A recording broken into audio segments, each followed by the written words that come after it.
जो अस्सलाम वालेकुम। सबसे पहले तो थैंक यू आपका, आप लोग हमारी आवाज़ बन रहे हैं। जो इस्लामाबाद पुलिस का हमारे साथ रवैया था वो तो इस तरह का रवैया था कि वो आपको बताएंगे तो हमें खुद भी शर्म आती है कि जो हमारे ऊपर बैठे हुए हैं, हमारी आवाम की खिदमत के लिए हमारे सर्वेंट्स हैं, जो हम इनको यही कह सकते हैं ना, क्योंकि ये हम लेते हैं, तनख्वाह लेते हैं, रिटायरमेंट्स लेते हैं, तो ये किस चीज़ की लेते हैं। इन लोगों ने हमारे साथ ये कुछ किया है कि पहले तो इन्होंने कहा मीडिया पे हाईलाइट नहीं करनी है आपने ये बात, क्योंकि आपका केस स्ट्रॉन्ग नहीं रहेगा। तो इन्होंने कहा कि ये चलें किसी बैकवर्ड गांव से आए हुए, इनको दबाएंगे, बात दब जाएगी और ये नहीं बोलेंगे। लेकिन नहीं, अब हर जगह शऊर है, बच्चियां पढ़ती हैं। हमने अगर बच्ची को पढ़ने के लिए भेजा गया था तो एक अच्छी फैमिली, पढ़ी लिखी फैमिली से बिलोंग कर रही है।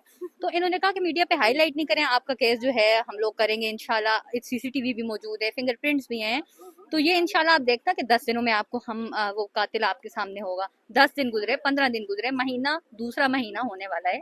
इन्होंने किसी किस्म का कोई हमारे साथ कोऑपरेट नहीं किया, हमें झूठ पे झूठ ये रखते रहे कि आज ये चीज़ नहीं मिल रही।